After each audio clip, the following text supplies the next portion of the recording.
जय श्री राधा कृष्ण भगवान जी की, जय श्रीमद् भगवद गीता की, जय श्री गीता जयंती महोत्सव की। मंदिर श्री बंसी वाले महात्मा यूट्यूब चैनल की ओर से हम आप सभी भक्तों का हार्दिक अभिनंदन करते हैं। आज की इस वीडियो में हम आपको गीता जयंती 2021 की सारी जानकारी देने जा रहे हैं कि इस वर्ष 2021 में गीता जयंती किस दिन है, गीता जयंती का कौन सा शुभ मुहूर्त है। गीता जयंती की कथा भी हम आपको सुनाएंगे और गीता जयंती घर में कैसे मना सकते हैं, ये भी सारी जानकारी हम आपको देंगे। और गीता जी का क्या महत्व है, ये सारी जानकारी आज की इस वीडियो में हम आपको बताएंगे। और गीता जी का उपदेश भगवान श्री कृष्ण जी ने अर्जुन को कितने समय में दिया था, ये सारी जानकारी आज की इस वीडियो में हम आपको देने जा रहे हैं। तो इस वीडियो को आप शुरू से लेकर अंत तक जरूर देखें, तभी आपको इसकी पूरी जानकारी मिलेगी। तो सबसे पहली बात, इस वर्ष गीता जयंती 14 दिसंबर 2021 दिन मंगलवार को है। गीता जयंती का उत्सव इस वर्ष 14 दिसंबर 2021 दिन मंगलवार को है। भगवान श्री कृष्ण जी के द्वारा अर्जुन को गीता का उपदेश पौष मास के शुक्ल पक्ष की मोक्षदा एकादशी के दिन दिया गया था, इसलिए गीता जयंती और मोक्षदा एकादशी एक ही दिन होते हैं।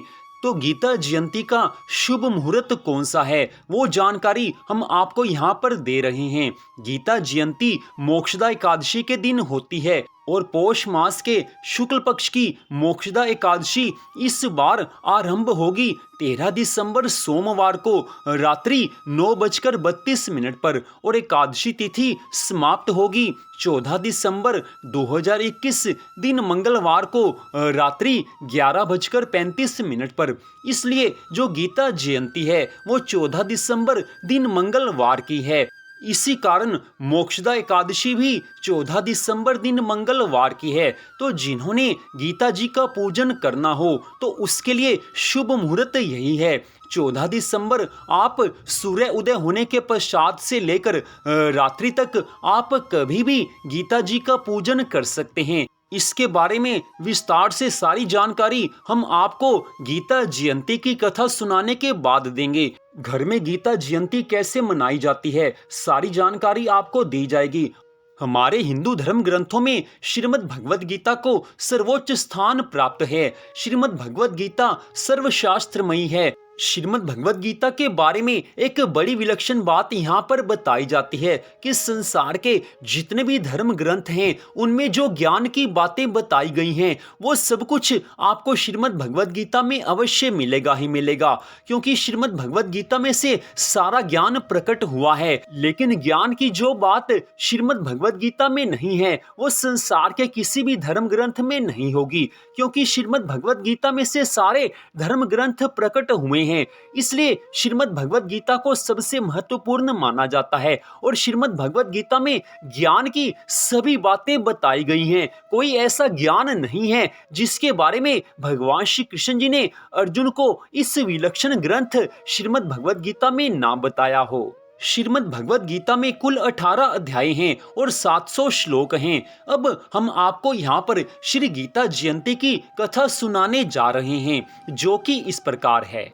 तो द्वापर युग के समय की बात है। भगवान श्री कृष्ण जी का पांडवों से बड़ा प्रेम था और कौरवों और पांडवों में आपसी कलह चल रहा था। कौरवों ने पांडवों का राज्य जबरदस्ती छीना हुआ था और पांडव वन में रहकर भगवान की भक्ति कर रहे थे। कौरवों ने छल करके पांडवों को जुए में हरा दिया और द्रौपदी का अपमान किया, लेकिन भगवान श्री कृष्ण जी ने द्रौपदी की भरी सभा में आकर रक्षा की थी। तो जुए की शर्तों के अनुसार पांडवों को वनवास के लिए जाना पड़ा। वनवास से आने के बाद जब उन्होंने दुर्योधन आदि से अपने राज्य के लिए याचना की, लेकिन उस समय अहंकारी दुर्योधन और सभी कौरवों ने स्पष्ट कह दिया कि बिना युद्ध के राज्य तुम्हें वापस नहीं मिलेगा। कौरवों के पास विशाल सेना थी, लेकिन पांडव भगवान श्री कृष्ण जी की भक्ति करते थे, केवल उन्हीं के सहारे रहते थे। श्री कृष्ण भगवान जी की शरण में अपने आप को सदा वो रखते थे। और उधर कौरव यही समझते थे कि हमें युद्ध में कोई नहीं जीत सकता, लेकिन पांडव जो केवल भगवान के भरोसे थे, उनको भगवान की कृपा के ऊपर पूरा विश्वास था। तो समय आया कि जिस समय युद्ध अनिवार्य हो गया, उस समय पांडव तो केवल भगवान की भक्ति के भरोसे थे, भगवान की कृपा के सहारे थे। यही उनकी विजय का सबसे बड़ा कारण था। पांडव धर्म के मार्ग पर आरूढ़ थे और भगवान उसी का साथ देते हैं जो धर्म के मार्ग पर चलता है।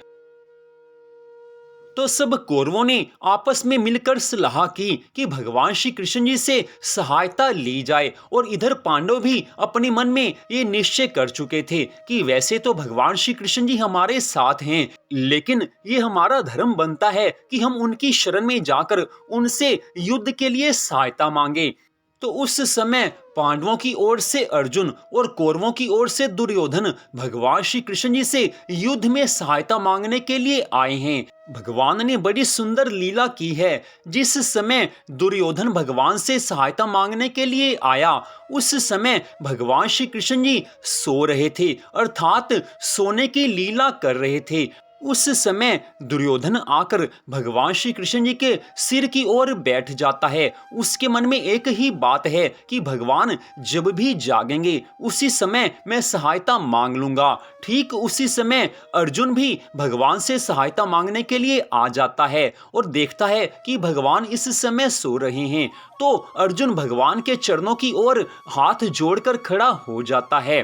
तो कुछ समय के पश्चात भगवान श्री कृष्ण जी की आंख खुलती है। भगवान देखते हैं कि सामने अर्जुन है, क्योंकि भगवान की नजर अपने चरणों की ओर ही पड़ी थी और उस समय सामने उनको अर्जुन दिखाई दिया। तो भगवान ने अर्जुन को कहा कि हे अर्जुन, तुम किस लिए आए हो? लेकिन अर्जुन कुछ उत्तर देता उससे पहले ही दुर्योधन ने कहा है कि हे श्री कृष्ण, मैं अर्जुन से पहले आया हूं, इसलिए आप मेरे से पहले बात कीजिए। लेकिन भगवान श्री कृष्ण जी ने बड़ा सुंदर उत्तर दिया है कि हे दुर्योधन, सही बात है कि तुम पहले आए होंगे, लेकिन अर्जुन मुझे पहले दिखाई दिया है क्योंकि वो मेरे चरणों की ओर खड़ा है। आज भगवान ने बड़ी सुंदर शिक्षा दी है कि जब भी किसी ज्ञानी महापुरुष, संत, महात्मा या अपने से बड़े के पास जाओ तो उनके चरणों की ओर बैठना चाहिए या उनके चरणों की ओर हाथ जोड़कर खड़े हो जाना चाहिए। तो उस समय अर्जुन और दुर्योधन ने दोनों ने भगवान से महाभारत के युद्ध के लिए सहायता की मांग की है।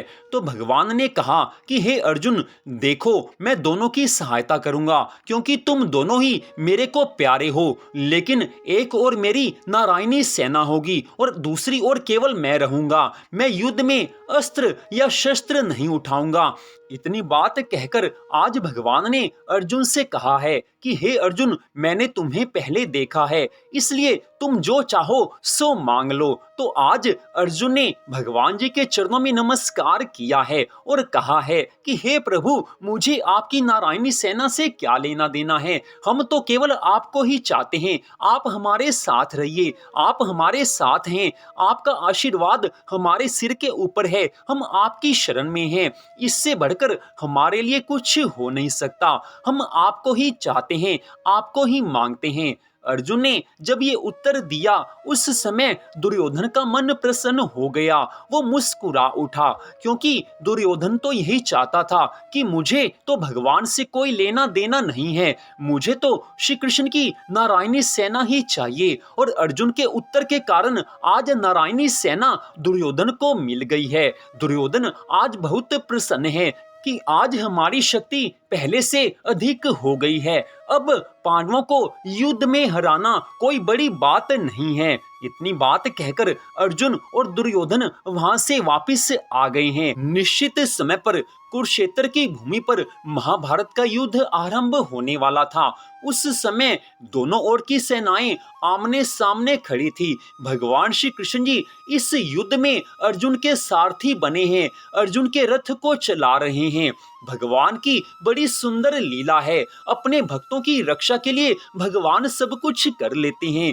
आज पांडवों की सहायता के लिए भगवान अर्जुन के सारथी बने हैं। तो जैसे ही युद्ध आरंभ होने वाला हुआ, उसी समय अर्जुन के मन में मोह आ गया। अर्जुन सोचने लगा कि मैं युद्ध में अपने संबंधियों को कैसे मारूंगा।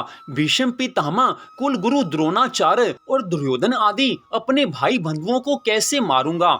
इसलिए मैं युद्ध नहीं करूंगा। युद्ध से अच्छी बात तो ये है कि मैं भिक्षा मांगकर अपना गुजारा कर लूं। आज अर्जुन के मन में मोह आया है। आज भगवान श्री कृष्ण जी ने अर्जुन को जब मोह में पड़े हुए देखा, उस समय अर्जुन को बहुत कुछ समझाने लगे हैं। श्रीमद् भगवद गीता के दूसरे अध्याय के 6 श्लोक में अर्जुन ने भगवान जी से कहा है कि हे प्रभु, मैं तो धर्म के विषय में मोह में पड़ गया हूँ, इसलिए आपकी शरण में हूँ। आपका शिष्य हूँ। जो मेरे लिए कल्याणकारक साधन हो वही आप मेरे लिए कहिए, मेरे को आप शिक्षा दीजिए। तो श्रीमद् भगवद गीता के दूसरे अध्याय के 7वें श्लोक में अर्जुन ने भगवान श्री कृष्ण जी की शरणागति स्वीकार की है। इसके पश्चात अगले श्लोक से भगवान ने श्री गीता जी को उपदेश देना आरंभ किया है, जिसको श्रीमद् भगवद गीता का उपदेश इस नाम से जाना जाता है। तो दूसरे अध्याय में भगवान ने उपदेश देना शुरू किया है और श्रीमद् भगवद गीता के अंतिम 18वें अध्याय तक भगवान उपदेश देते रहे हैं। श्रीमद् भगवद गीता के 18वें अध्याय के 72वें श्लोक तक भगवान ने उपदेश दिया है और उसके पश्चात अर्जुन ने भगवान जी से कहा है कि हे प्रभु, आपकी कृपा से मेरा मोह नष्ट हो गया है और मुझे स्मृति प्राप्त हुई है, इसलिए मैं संशय रहित हुआ स्थित हूँ और आपकी आज्ञा का पालन करूंगा। जो आप कहोगे वही मैं करूंगा। उस समय भगवान ने अर्जुन को युद्ध के लिए कहा है और अर्जुन ने युद्ध किया है। और श्रीमद् भगवद गीता के उपदेश को सुनकर अर्जुन ने जब युद्ध किया और भगवान ने अपनी कृपा से महाभारत के युद्ध में सब पांडवों को विजय दिलवाई है, तो पांडवों की विजय का एकमात्र कारण भगवान श्री कृष्ण जी के द्वारा दिया गया श्रीमद् भगवद गीता का उपदेश ही था। और जिस दिन भगवान जी ने उपदेश दिया था, उसी दिन को श्री गीता जयंती के रूप में मनाया जाता है। उस समय से लेकर आज तक गीता जयंती उत्सव मनाया जाता है। और हरियाणा के कुरुक्षेत्र में जिस स्थान पर भगवान जी ने अर्जुन को गीता का उपदेश दिया था, वहां पर तो इस समारोह को पूरे राज्य स्तर पर मनाया जाता है। काफी दिन तक गीता जयंती के महोत्सव के कार्यक्रम चलते रहते हैं। तो इस प्रकार हमने आपको श्री गीता जयंती की कथा सुनाई है। अब हम आपको यहाँ पर बता रहे हैं कि गीता जयंती अपने घर में कैसे मनानी चाहिए। तो सबसे पहली बात तो ये है कि श्री गीता जयंती उत्सव सबको मनाना चाहिए। तो गीता जयंती के दिन आप अपने घर में सुबह जल्दी उठें। उस दिन मोक्षदा एकादशी का व्रत भी है। अधिकांश भक्त वो व्रत रखते हैं, इसलिए गीता जयंती के दिन आप सुबह जल्दी उठें, नहा धोकर साफ सुथरे वस्त्र धारण करें।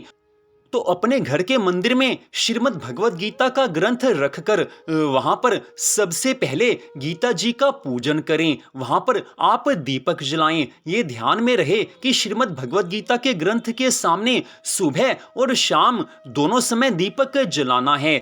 और श्रीमद् भगवद गीता के ग्रंथ के सामने फूल आप अवश्य चढ़ाएं, पूजा अवश्य करें। श्री गीता जी की आरती अवश्य करनी चाहिए। जो श्री गीता जी की आरती गीता जयंती के दिन करता है, उस पर भगवान श्री कृष्ण जी की अनंत कृपा होती है। अगली बात, श्री गीता जयंती के दिन आप श्रीमद् भगवद गीता के किसी भी अध्याय का पाठ अवश्य करें। गीता जयंती के दिन जो श्रीमद् भगवद गीता के किसी भी अध्याय का पाठ करता है, उसको जीवन में सभी तरह के सुख संपत्ति आनंद मिलते हैं और इस जीवन के पश्चात उसको मोक्ष भी मिल जाता है। इसलिए श्रीमद् भगवद गीता के किसी भी अध्याय का पाठ आप गीता जयंती के दिन अवश्य करें या उसे सुनें। आप पाठ कर भी सकते हैं या सुन भी सकते हैं, दोनों का बराबर फल बताया गया है। और गीता जयंती के दिन मोक्षदा एकादशी भी है। इसलिए गीता जयंती के दिन आप भगवान श्री कृष्ण जी को फल का भोग अवश्य लगवाएं। फल का भोग लगाकर उस प्रसाद को आप खाएं और अपने परिवार को खिलाएं। ये कार्य भी आप इस दिन अवश्य करें। तो इस तरह से घर में रहकर आप गीता जयंती मना सकते हैं। इस तरह अगर आप गीता जयंती उत्सव मनाएंगे तो आप पर, आपके परिवार पर भगवान श्री कृष्ण जी की अनंत कृपा होगी। आपको भगवान की कृपा से सभी तरह के सुख, संपत्ति, आनंद मिलेंगे। आपका मन सदा के लिए भगवान की भक्ति में लग जाएगा। तो इस तरह से गीता जयंती उत्सव आप अपने घर में मना सकते हैं। और अब सबसे अंत में हम आपको यहाँ पर बता रहे हैं कि श्रीमद् भगवद गीता का उपदेश जो 18 अध्याय का है, वो भगवान श्री कृष्ण जी ने अर्जुन को कुरुक्षेत्र के मैदान में केवल 18 मिनट में दिया था। श्रीमद् भगवद गीता का सारा उपदेश भगवान श्री कृष्ण जी ने अर्जुन को केवल 18 मिनट में दिया था। भगवान कुछ भी कर सकते हैं। भगवान सर्वशक्तिमान हैं, त्रिलोकी के स्वामी हैं। तो केवल 18 मिनट में भगवान श्री कृष्ण जी ने अर्जुन को गीता का उपदेश दिया था। भगवान जी के उपदेश के अनुसार अर्जुन ने अपने जीवन में सब कुछ किया है और अर्जुन को महाभारत के युद्ध में विजय मिली है। पांडवों की विजय हुई है और पांडवों को सब कुछ मिला है और अंत समय में उनको मोक्ष मिला है। आज के समय में भी अगर जो मनुष्य श्रीमद् भगवद गीता के उपदेश के अनुसार अपना जीवन बनाएगा, भगवान की भक्ति करेगा, तो भगवान की कृपा से उसको सभी कुछ प्राप्त होगा। उसको संसार के सभी सुख मिलेंगे और जीवन के अंतिम समय में उसको मोक्ष मिल जाएगा। तो मंदिर श्री बंसी वाले महात्मा यूट्यूब चैनल की ओर से श्री गीता जयंती की कथा को आपने सुना। हमें उस दिन क्या करना है, ये सारी जानकारी आपको दी गई। तो आप सबका हार्दिक धन्यवाद। आप सभी को आने वाली श्री गीता जयंती की हार्दिक शुभकामनाएं। भगवान श्री राधा कृष्ण जी की, श्री गीता माता की अनंत कृपा सदा आप सब पर, आपके परिवार पर बनी रहे। इसी मंगल कामना के साथ जय श्री राधा रानी सरकार की, जय श्री कृष्ण भगवान की, जय श्रीमद् भगवद गीता की, जय श्री गीता जयंती उत्सव की। जय जय श्री राधे, जय जय श्री राधे।